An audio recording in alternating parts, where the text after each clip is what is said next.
I am really, really delighted to welcome back onto the Live, Love, Learn podcast, the amazing Jim Gale from Food Forest Abundance. And we're going to see lots of your food today.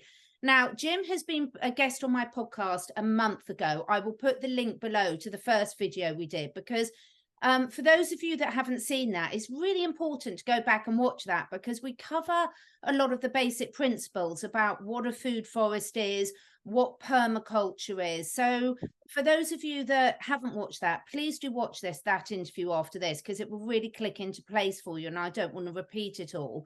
But Jim, first of all, welcome back. And you have been very, very busy with your projects, haven't you? Yes, we are changing the world, and I mean that sincerely. It's kind of loud. There's a helicopter flying over, but we have the solution to all of the world's biggest problems. When we take the poisons out of our lives and of our land, and we grow food instead of lawns, when we do that one thing at scale, we solve deforestation and mass extinction. Cancer, diabetes, heart disease for our families goes away. We end world hunger and we end tyranny when we have mass adoption. So to everybody listening, it's time to turn your landscape into life.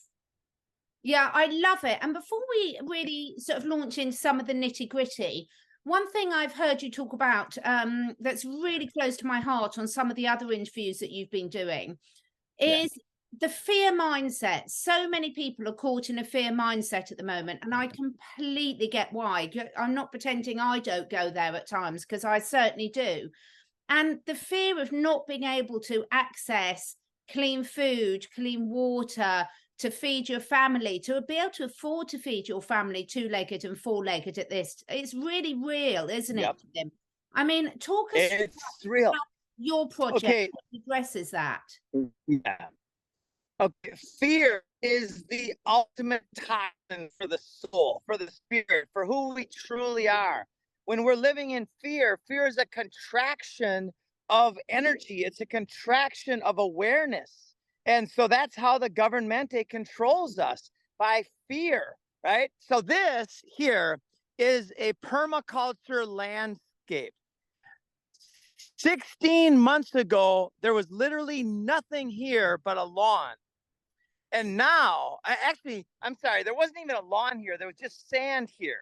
And now, 16 months later, there's massive amounts of food. We actually have over 230 different types of edible and medicinal plants.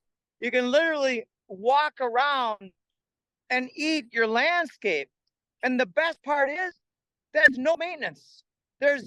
The only thing we've done in the last 16 months to maintain this is we have trimmed this pathway and we have added compost tea once a month to the plants. That compost tea is a mixture of fertilizers that are natural, like worm castings and stuff from our literal compost, like chicken manure. And we've added that to the plants.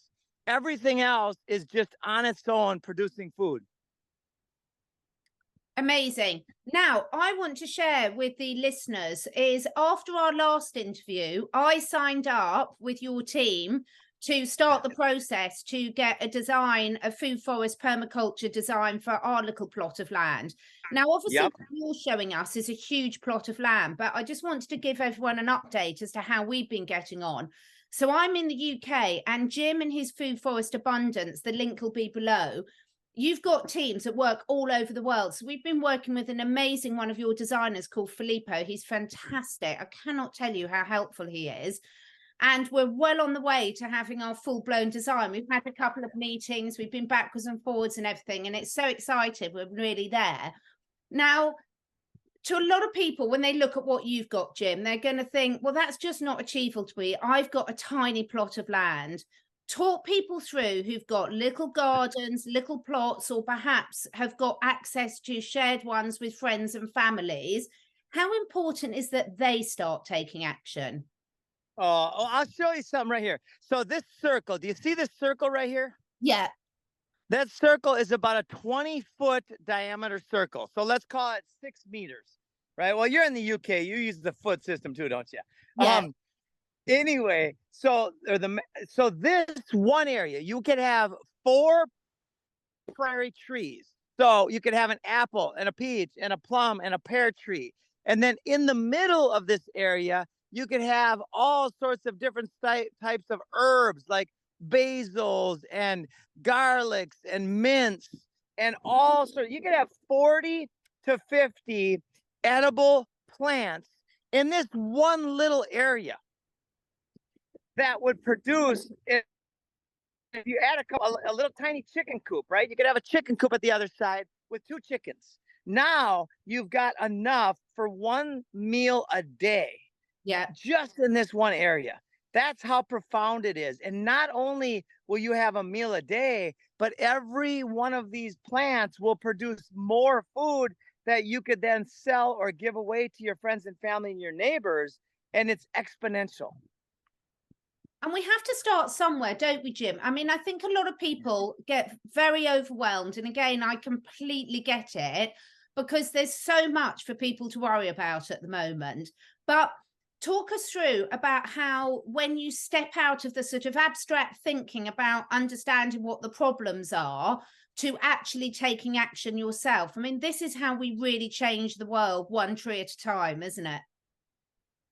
It sure is. And it's so much fun. I am living in paradise and everybody has this option, whether, even if you have, let's say you have a condo or an apartment or a townhome and you can't grow food in the lawn outside, then you could turn half of your living room. You could literally put raised beds in part of your living room. And if you have natural light from the sun, that's even better. But even if you don't, the cannabis industry has showing us how to grow food indoors very successfully. Yeah. Right. So anywhere it can be done, it's a matter of starting, and planting seeds is the first step. Yeah, and it's so empowering. I mean, my husband and I are so excited about where we're at with our journey, and we've already got some really good, we've already started doing some bits, but when I'll be documenting the process so everyone can watch it. And it's really lovely to learn about this because it feels not only you doing something really constructive, but it's all about reconnecting. It's so much more powerful than, okay, in one respect, what can be better than growing your own food, but reconnecting to realize that we are part of nature. We're not separate from it. And that when we work with the land and we help the land out and let it do its thing, then the land gives back so abundantly to us. It's infinite, right? You can count the seeds in an apple, but you cannot count the apples in a single seed. It's infinite. God's design, or nature, however you look at this incredible system, when we design our landscape to be productive, it is the most epic, life-changing investment I've ever made. Yeah, 100% with you. So talk us through, I know we mentioned briefly last time, but I'd like to cover a little bit more about soil. And you've just stated everything that you're showing us here was sand not very long ago. So everyone who's watching this across the globe, you're all going to have different conditions, different climates, different soil conditions, different starting points. So part of what your team I know this for firsthand because we've been using it, is how people can really build back a healthy soil and making sure that they're reusing anything that we would consider as waste. Yes, that's exactly right. So there's a lot of people out there that are really tight on budget. If you don't have a lot of money, you can go online on social media on some platform and you can type in, how do I propagate these types of seeds? How do I grow potatoes?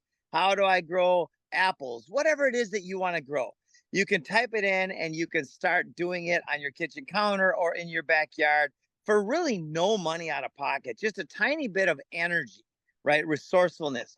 Or if you want to speed up time, and time is of the essence right now, there's a lot going on in the world, then you can get a design.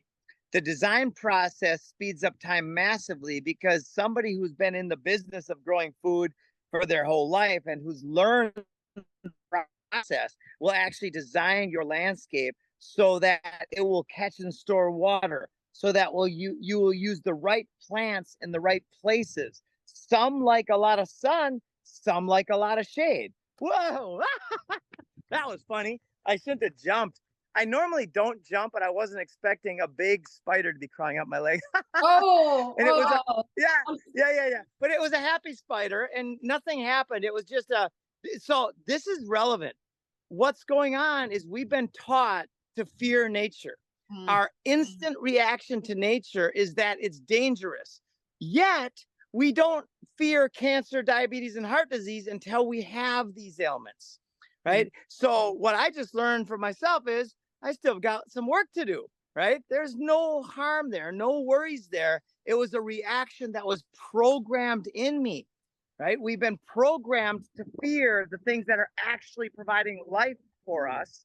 And we've been programmed to not fear the poisons in our food, right? This is the solution to all of it. And it so is, because once you start really growing your own food, even if you're starting, as Jim said, inside your house to begin with, it's going to improve the air quality. It's going to improve your mental state massively. You know, all of your senses are going to be enhanced. Everything, you're going to feel a different level of connection and empowerment that you haven't before. So I really want to encourage people to just start doing something. And there's so many resources, as you said.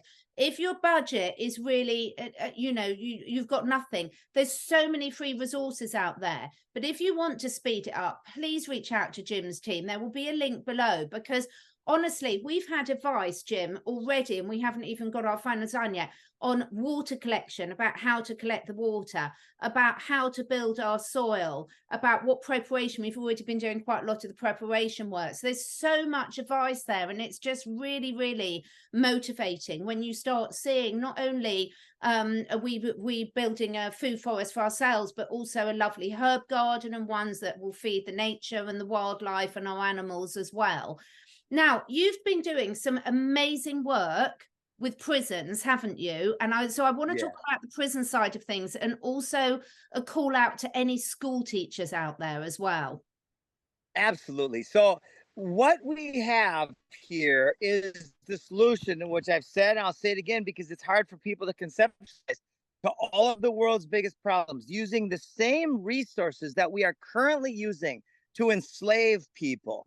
For instance, when we have gardening programs, permaculture programs in the prisons, when the inmates grow their own food, and guess what? They want to do this. Yeah. When they do that, it's been done. In California, they had a program years back where the inmates grew all of their own food, and the recidivism rate, which is the reincarceration rate, which means if a prisoner gets out of prison and commits another felony and goes back to prison, the rate of reincarceration went down by over 75%. So what does that mean? That means that by implementing these solutions in prisons across the world, we are going to literally reduce crime by more than 50%. And it's actually going to be quite a bit more than that. So that's a big deal. What would happen if our politicians, right? Polymanian ticks are blood-sucking creatures. What would happen if these politicians started using good policy and actually started implementing these products? Well, or these solutions. Number one, by way of the inmates growing their own food, they're going to be eating healthier food. They're going to commit less crime, and the taxes are going to go down massively because we're no longer paying for the crime. Right? That's just one solution that must be implemented from the bottom up and from the top down. Here's another one: schools. Yeah. If all we did were implement permaculture programs at schools where the kids are now growing their own food at every school, then every school would be a permaculture demonstration site or a nursery for what's possible with natural design. And that one thing would end world hunger, and it would change the world. So come on, there's so many school teachers out there. You can do it. You can start this, you know, be the change. Just imagine just inspiring all those young, enthusiastic people to take back control of their health. And you know, the figures that you say about the prisons, I just really want that to sink into people, because this shows how this is more than just taking back control of your food. it really hits you at a soul level. You know, if it can literally transform people that have had such difficult circumstances in their life at this level, that shows you just how many more parts of us it's reaching and how big an effect it's having. One of the things I've heard you talk about a lot recently as well, Jim, is the capturing the energy. I know you've been looking into different forms of energy, electroculture, and obviously, you know, this growing food, growing plants is really sort of getting nature's cycle back in balance. What can you tell us about your journey in that area? Well, so 2 weeks ago, or maybe 3 weeks ago now, I was invited to speak about freedom at a science fair put on by Aaron Murakami. Aaron and some of the modern day Teslas are working together to bring Tesla's technology, which is basically just a way to understand the ether and how energy is everywhere, how to bring these systems to the market at scale. So we now are implementing some of these systems here at Galt's Landing, and they work. I've witnessed them. That's the amazing part, is these systems, they do not break any of God's laws, right? They're just a way to use the natural energy systems that is infinitely productive. And I'll give you an example. You can take a solar evacuated tube and you can heat up water, and you can use the temperature differential between the water and the atmosphere to turn a gear. And that gear could be a flywheel. Then you could put a system on that flywheel where it becomes a generator. So if you buy a solar evacuated tube one time, the thing will last forever unless you break it. So then you could use that with the sun's energy to have infinite power. It's absolutely doable. It's provable. It's been done a bunch of times for over 100 years. It's now a matter of adopting these systems, which means that the old ways are going to be made obsolete. Well, that's why we need to start. We need to make the old systems that are unsustainable obsolete and start implementing the new systems. And one more thing about energy, everything around me is basically free energy. Every one of these plants will produce more and more energy, more life, more calories over time, even if we don't maintain them. Mm. Yeah, I mean, quite often we're all learning that the less we humans interfere, the better. And this is what I love. I really want people to understand that when this isn't sort of your normal garden patch, you know, Beatrix Potter, Peter Rabbit vegetable patch, where it's so any of us that have done that before, and you know, the weeding, and we've been doing it all wrong. But the whole beauty of permaculture, Jim, isn't it, that once you've got the design right, and this is where the people that really know what they're doing come into their own, because they look at your soil, they look at your climate, you look at their shade, you look at what areas are going to thrive for different species. Then once you put in that initial work, a lot of it is pretty self-maintaining or very easy to maintain. And we want to be putting some energy into it because we want to be working in partnership with our land. Exactly. We are the stewards. The narrative that is seen on the main news channels around the world, which are all controlled by BlackRock, by the way, that narrative is that humans are the problem and that we must depopulate and that humans are causing the destruction of our world. That's a half truth. The ultimate truth is that when we start using our resources wisely, we become the stewards. We become the enhancers of our natural systems and not the destroyers of our natural systems. And there's such a drive for it. This is what I love. There is such a drive, and it's that little redirection, because so many people, particularly the younger generations, have been very brainwashed into certain ways of thinking. But the beauty thing is we're not talking about putting extra effort in. We're talking about redirecting into something that just has no downsides at all. Yes, I am not a farmer and I don't grow any plants. Nature grows the plants. What I do is I design the earthworks and I put in the right plants in the right places, and then nature does everything else, right? We work on building soil. We add compost tea for a little while at the beginning, but see, these plants right here, these are called perennial peanut, right? they're not only edible, but they fix nitrogen into the soil. Other plants like comfrey and Mexican sunflower, they actually build biomass in the soil. So when you put a proper guild together, a guild is a community of plants that support each other. When you do that, then it's just like the Amazon rainforest. Unless you chop it down, it just gets better and better and better over time. Yeah, amazing. So in terms of how we can get people to really enthuse people to take action today, whether it's on their own land, in their own little garden, or getting involved in a community project, what words of wisdom have you got to inspire people? Because we've really got to move the masses out of thinking about these things to doing. Yeah. So in every logical way, there are two reasons not to take the poisons out and grow food instead of lawns. One is ignorance, the other one is evil. And a lot of people might take a breath at that statement, but I'll give you some examples from a financial perspective, which is what a lot of people are thinking about. If you buy a fruit tree at the nursery store, and it might be a smaller fruit tree, you might pay $80 for it. Within a year, with proper attention to soil, which is all on the upfront, in other words, it takes less maintenance than a lawn. Within a year, that fruit tree will double or quadruple in size. If you go to the same nursery store and buy the same fruit tree, but it's now 4 times as big, it's going to cost you 3 times as much money. Where else can you get a consistent return on your investment like that? And the other thing is that the world is being destroyed by the poisons and the poison producers. So we don't want to be part of that.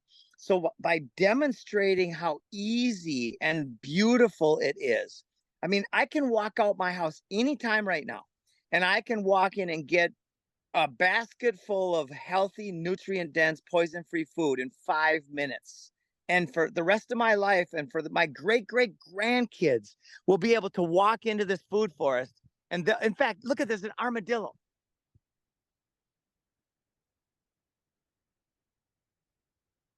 Oh my gosh, that's so adorable. It's a baby armadillo. Hi, armadillo. Hi, armadillo. So that's a food forest. That's adorable. Isn't that amazing? Oh now, my I'm surprised that I'm getting this close. Hi, buddy. Yeah. It's okay. It's okay. Look at that. Isn't that cool? Gosh, that's made my night, Jim. That's absolutely made my night. I've got the foxes sitting out my door, but it's not an art. Yeah. Wow. Yeah. So this is not just a place for a lot of food, but it's an animal habitat. It's like Noah's Ark. It's the Garden of Eden. It's just profoundly beneficial on every level. Yeah. So there's no reason not to, guys. It's just a case of sometimes stepping outside your comfort zone and do it for someone else. If you're a grandparent, be that example to your grandkids. If you're a parent, children, if there's any children, probably not going to be any children watching YouTube, but you know, you never know, the odd one might be listening in to their parents. You know, if you start, however small, I mean, I've got loads, it's been quite cold here, so I've got loads of my herbs growing in there, and then when it's nice enough, I put them outside. You know, start doing something. Perhaps go and speak to your schools or even churches, or what about old people's homes? I mean, there's been so many studies that show, for example, if they introduce pets into old people's homes, how much people's mental health, physical health improves. There could be some stuff that people could do in old people's homes as well. The opportunities are endless. They're endless.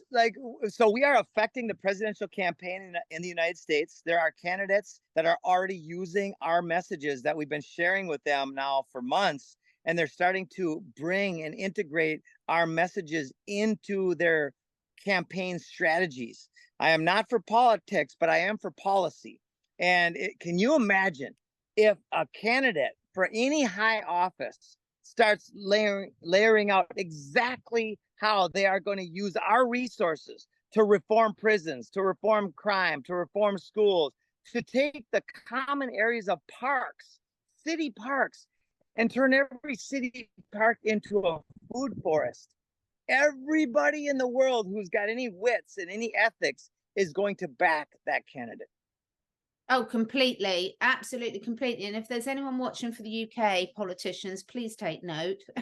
We've got so many spaces in the UK we could use for this. Now, one thing we haven't talked about, Jim, is chemicals. The nasty pesticides and herbicides that are a cause of so many diseases, not only across humans, the whole animal kingdom, the whole plant kingdom, and of course, completely destroying our soil and waterways. So your permaculture systems are really doing a lot to clean that up as well. How do you control pests and things like that? So we love the diversity of nature.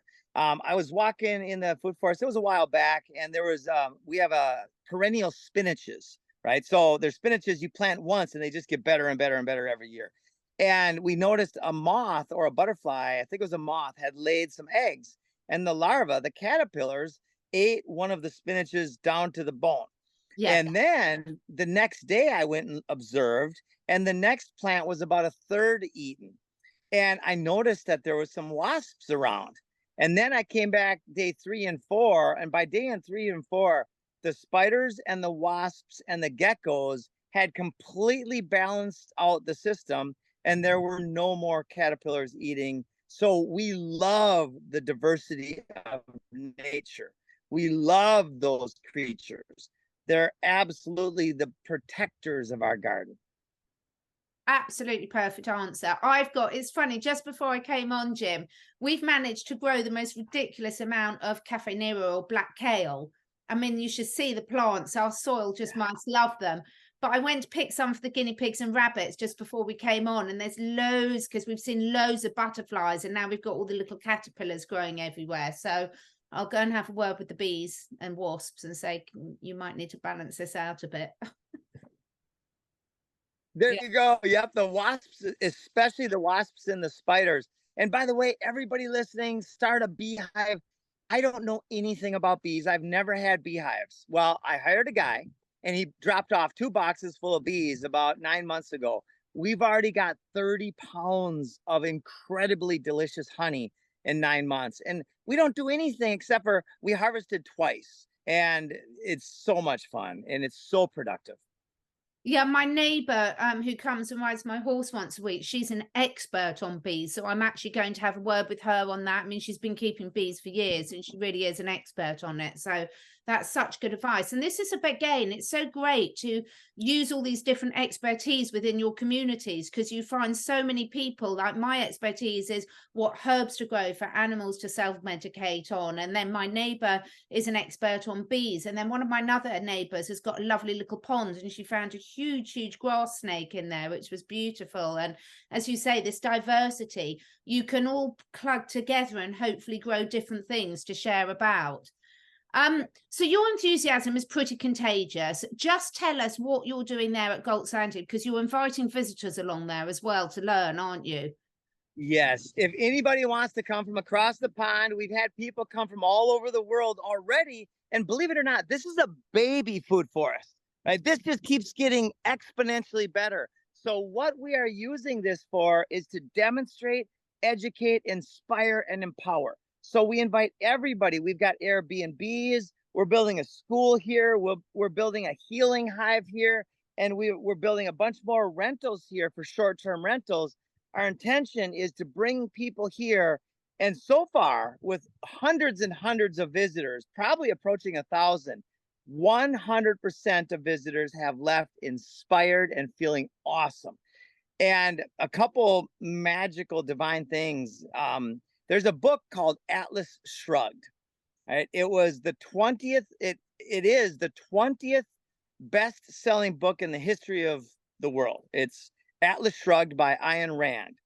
And the book is about what happens in a world when politicians go crazy and start making laws to enslave the people and steal the people's money.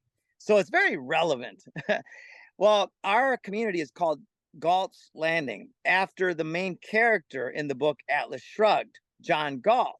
Well, just the other day, the producer of the movie Atlas Shrugged reached out to his friend who's living on the property and says, we'd like you to use this title. We'd like to work with you and create another Atlas Shrugged movie. So now we have Galt's Landing, and now we're going to work with the title Atlas Shrugged, New Energy World. And here's the kicker. It's about John Galt created free energy systems. So we're going to be demonstrating what John Galt was all about in the book Atlas Shrugged here at Galt's Landing. So we've got Galt's Landing, Atlas Shrugged, and the free energy systems. And we've got all of these incredible social media people, generals and colonels, and very famous people from all around the world coming in to shine their spotlight on this. Our intention is to catalyze a shift that results in mass adoption of this, and then we change the world. We do. So look, everyone, if you're watching this, there's so many ideas for how you can get involved. Doesn't matter how big or small it is. All the details about how to connect in with Jim and his team will be below. Do you send out regular newsletters, Jim?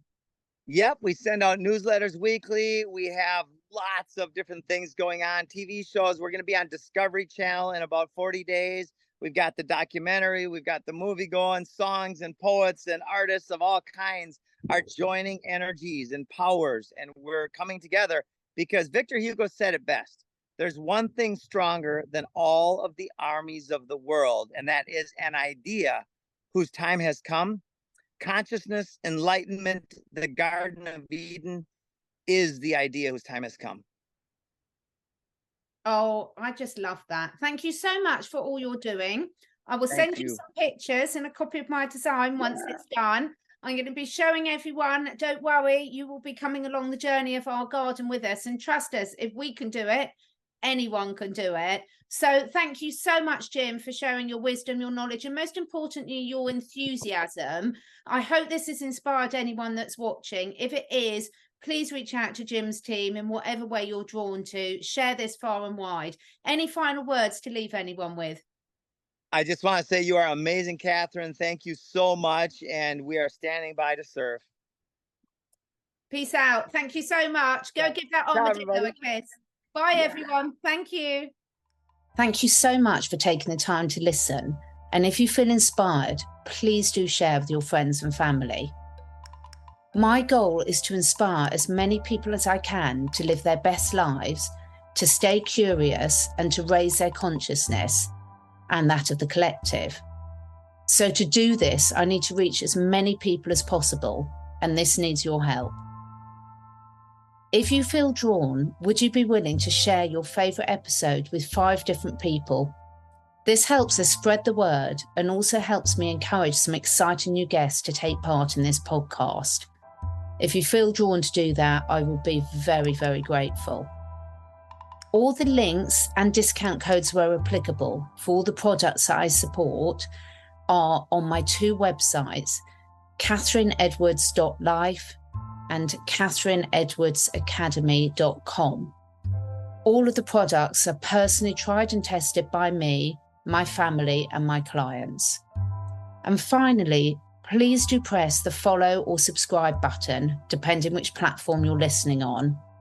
And above all, stay curious and stay free.